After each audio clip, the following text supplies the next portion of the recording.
Hello everybody and welcome back. If you're here for the first time, well, I'm glad you're here too, and I appreciate you stopping by. Do you guys remember about a month ago, I'd say, I did a news roundup and I asked you guys what you thought about it, and half of you liked it and the other half said you don't want any news because you're tired of hearing about the terrible state of affairs this world is in.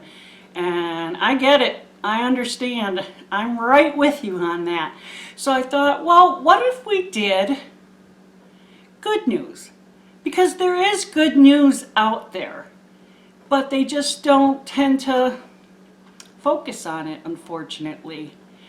And that's too bad, but apparently people are more interested in seeing a train wreck than they are hearing something good.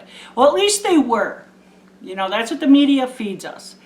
But I do believe a lot of people are tired of hearing that. That's why they don't even turn on the news in their house anymore. But there is good news. And so I have 4 good news stories for you guys today. I wrote them all down, and I even took the pics from the stories if they had them. And so I'm going to be like a newscaster today and read some of these to you. Now this first one really got to me because it involves a dog, and most of us are animal lovers. So this is about a lady in Minnesota named Monica Mathis. She was scrolling through social media, and I think it was Twitter, when she saw a post by this brewing company down in Florida. They were putting shelter dogs on their cans, and she saw a dog that looked just like her dog that she lost when she was living in Iowa 3 years before.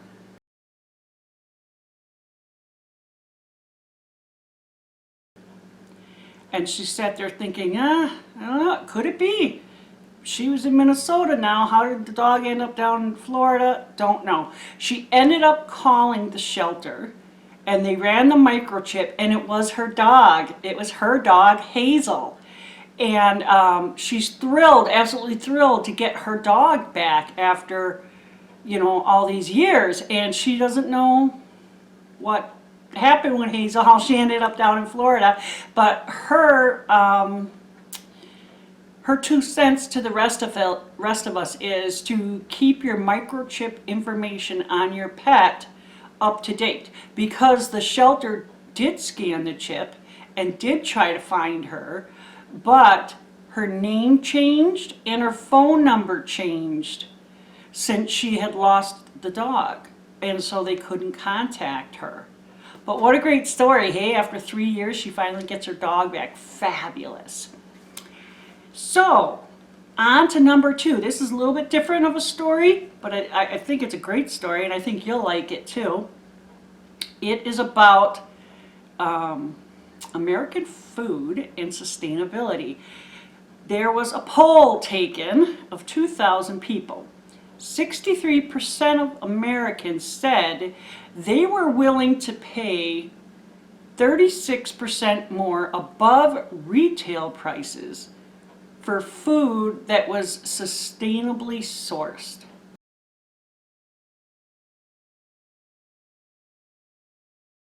I think that's awesome. I think that's incredible that people are really gonna, shell out for the better food. It's not something that's trucked in here from who knows where and was treated, I don't know how. Don't know. But let's see what it all says here. They would pay for ethically sourced food. 87% said they would be more likely to buy something if they knew and understood what the ingredients were in a product. So this is really going to have to push food manufacturers to stop putting junk and chemicals that nobody can pronounce into their food. And then lastly here it says NYU Stearns Center for Sustainable Business found that between the years 2013 and 2018, 50% of the growth in consumer packaged goods was due to sustainable products. That is awesome. That really is. It's showing companies that people will shell out the money. It's not just talk. They're actually already doing it with their money for good, sustainable food and sustainable practices.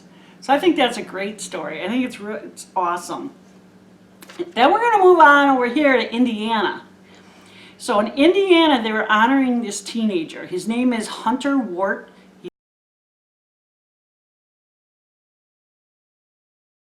He's 19, and he spent more than a year mowing lawns and scrapping metal to raise $10,000 so that the town he lived in, called Seymour, could get a safe haven baby box by their fire department. You know, so those are the safe, where people can drop off their newborn babies, you know, rather than throwing them in a dumpster or something else where the baby could potentially die. So he did this as part of his senior high school project, and he raised all that money to get one of those, and it was installed in June of 2019. Well, just last Thursday, it got its first baby in there, a healthy baby girl. And the box alarms the fire department a minute after a baby is placed in there. And so they immediately knew, and they went and checked on her, and they estimated that she was only an hour old. Wow, an hour. But how wonderful, you know, that the mother thought of using that box so that the baby would be taken care of, both medically and, you know, physically. So that's definitely a win. And in fact, the article went on to say they're looking to get more of these throughout the state of Indiana, but I can't remember exactly how many they had, but since they've started using them, Indiana seemed to have 3 babies every year die from parents putting them somewhere where they shouldn't when they abandoned them. One actually abandoned one at a hospital, a little baby boy, but he actually froze before someone found him. But since they've had these boxes, they haven't had any. Not one baby died. Isn't that awesome? I think it's incredible. I think it's wonderful. And then our last story here, which is really nice too, comes out of Denver. And it's about a nonprofit called Colorado Coalition for the Homeless. They bought up an old hotel. Now, not old, like 100 years old, but it was up for sale, and they bought it, and they're using it. Well, they're having it, it's remodeling and stuff right now. It's being upgraded, but it'll be open by the end of the month, and it's all for low income and homeless people. Isn't that wonderful? So it has 139 rooms, and it's called Fusion Studios. And it will be, like I said, it'll be open by the end of the month. Renters will pay about $100 a month.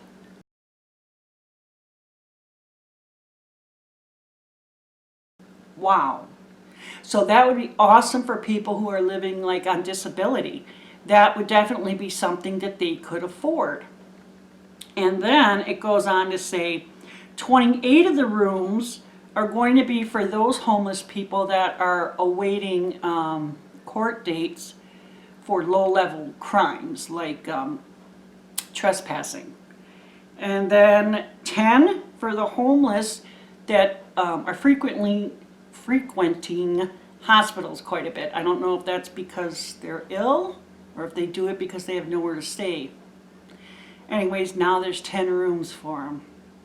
And then 25 of the rooms are going to be used for people who already have plans of bigger or better housing, but they can't get there yet.